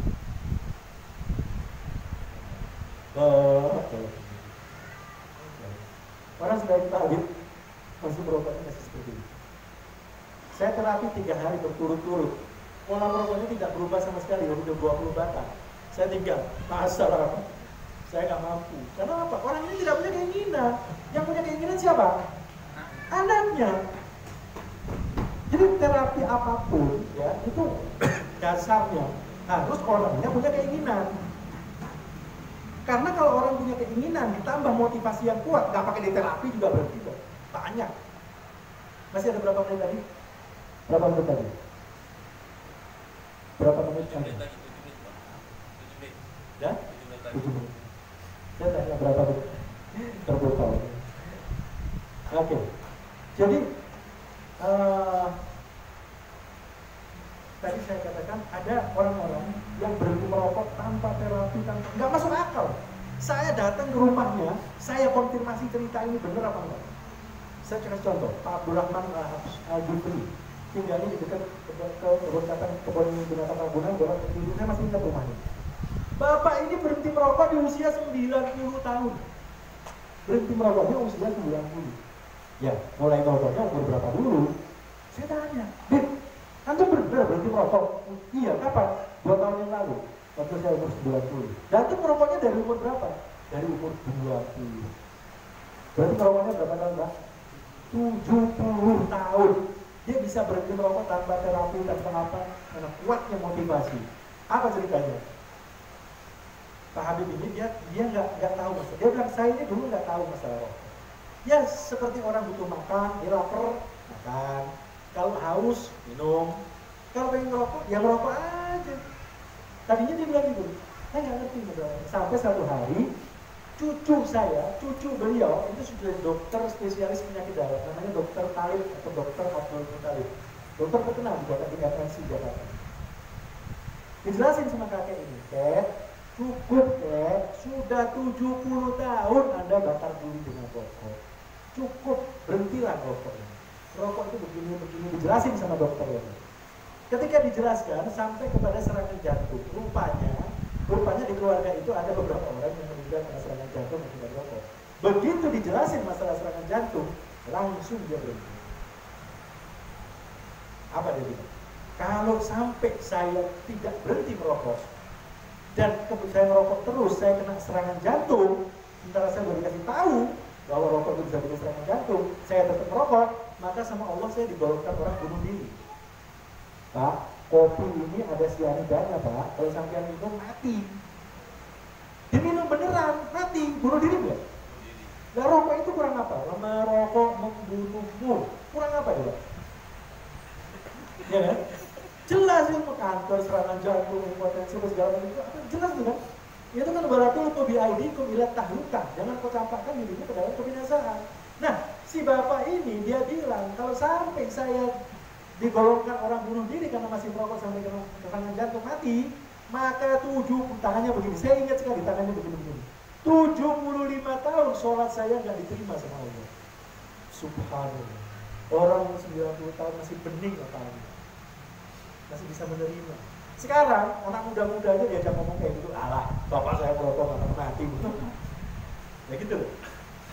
Ya jadi sekali lagi ya, masalah motivasi. Satu lagi ada Pak Kiai di Jogja. Waktu itu kemarin waktu bareng dari Muhammadiyah itu, dia sebutin namanya, cuma saya lupa. Merokok 37 tahun ini Kiai, nggak pernah berhenti. Merokok terus selama 37 tahun. Satu hari, subhanallah, ini namanya hidayah. Apa? Ketika dia mau merokok, tiba-tiba dia teringat bahwa merokok ini satu-satunya aktivitas yang tidak pernah diawali dengan baca bismillah. Saya udah tanya lebih dari 300 orang, nggak ada orang merokok baca bismillah. Nggak ada. Jadi, ketika saya tanya, ketika ditanya sama merokok ini, saya makan baca bismillah, minum baca bismillah. Kenapa saya merokok nggak baca bismillah? Dipikirin sama dia, dipikirin terus. Dipikirin, dia bilang, kalau saya ngerokok nggak pernah baca bismillah, berarti ini perbuatan setan. Karena semua perbuatan setan nggak mungkin diawali dengan baca bismillah. Betul, misalnya gini, ternyata antum punya teman yang suka ngedrink, minum, ngoper. Saya berani beliin, tapi minumnya lu harus baca bismillah, nggak bakal bisa. Muslim ya, kalau dia muslim, nih saya beliin bir, tapi minumnya kamu mesti baca bismillah, nggak bakal bisa, nggak bakal mau, ya kan? Kenapa? Dia tahu itu dilarang, gitu loh. Nah, saya lebarkan sedikit ya. Kalau orang kumpul suami istri, itu ada doanya, itu nggak apa? Ada doanya kan? Minimal kalau dia nggak apa doanya baca bismillah. Nah kalau orang jajan di Keramat Tunggal, kira-kira baca bismillah, baca doa nggak? Nah, lo ini kenyataan kan? Nggak mungkin dia baca doa. Karena apa? Amal seton. Minum, amal seton. Zina, amal seton. Yang gitu loh. Jadi kalau sampai dia merokok nggak pernah baca bismillah, berarti merokok itu amal seton. Itu insya Allah yang kayak gini ini, Anda kalau banyak memahami, bisa ngobrol sama orang. Oh gini. Ya saya karena mengalami sendiri dari 22 tahun yang lalu, saya mengalami cerita-cerita, semua saya tulis dalam buku, ada 3 buku, itu semua isinya cerita-cerita kayak gini. Itu saya menikmati sekali. Tiap saya tulis di Facebook, kemudian saya jadikan buku. Tiap 2 tahun saya petik, saya jadikan buku.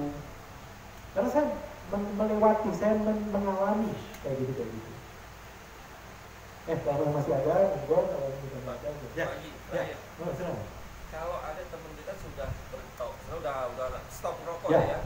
Tapi 3 bulan lagi dia pengen lagi itu. Sebabnya apa itu? Relapse itu kambuh ya. Kambuh itu kenapa? Ya, pertama karena kurangnya motivasi, kurangnya niat. Itu ya mungkin biasanya dia berhenti merokok karena sakit. Dia berhenti. Nggak usah pakai terapi. Jadi gini ya, kalau ada orang dia sakit demam berdarah misalnya, dia kena seminggu di rumah sakit nggak boleh merokok ya. Selama 1 minggu dia nggak bisa ngerokok di rumah sakit, itu energi tubuhnya sudah diperbaiki. Jadi ketika dia seminggu nggak ngerokok, dia ngerokok lagi, itu rokoknya udah nggak enak. Pasti.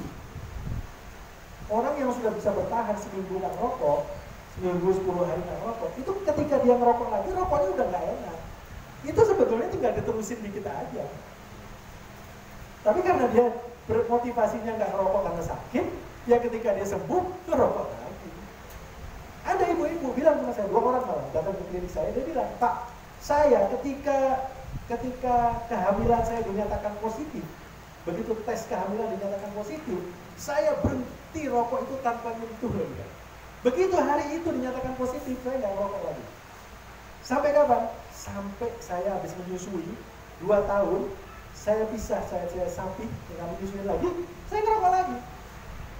Kenapa? Karena dia niatnya untuk menyelamatkan anaknya, tapi bukan untuk menyelamatkan dirinya. Jadi ketika dia sudah selesai dari urusan hamil, menyusui, melahirkan, menyusui sampai 2 tahun selesai, ya dia ngerokok lagi. Karena tujuannya bukan untuk menyelamatkan dirinya, untuk menyelamatkan anaknya. Gitu, sama kan prosesnya? Ya, monggo. Saya kira kalau memang masih ada, silakan.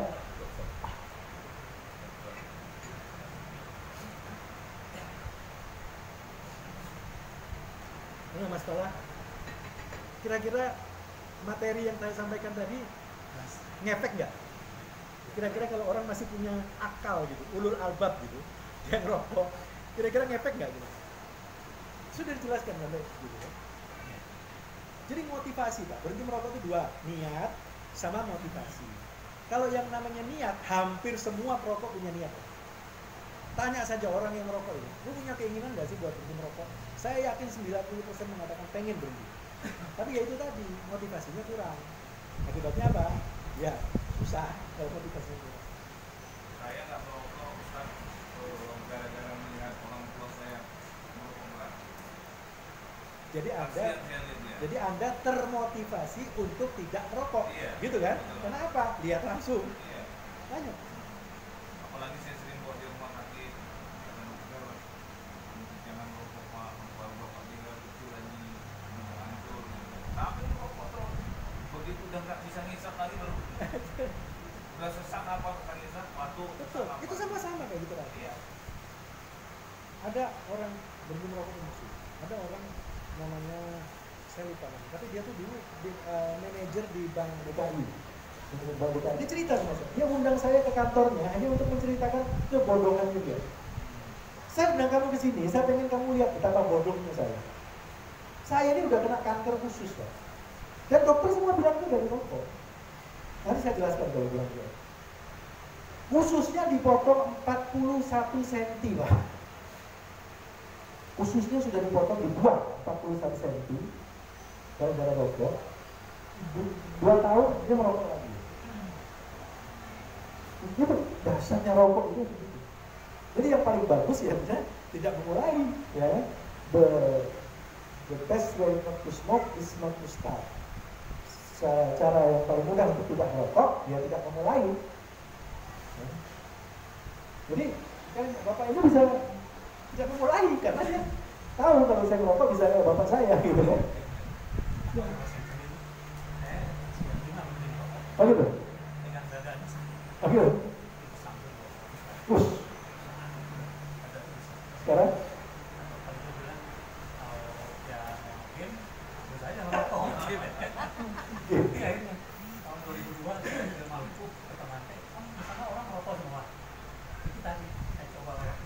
Ya, kan?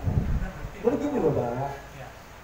Kenapa orang itu merokoknya enak? Karena efek tadi nikotin itu. Nikotin melepas dopamin. Itu membuat kita merasa nyaman, enak, puas, santai, kenyang, tenang, gak ngantuk.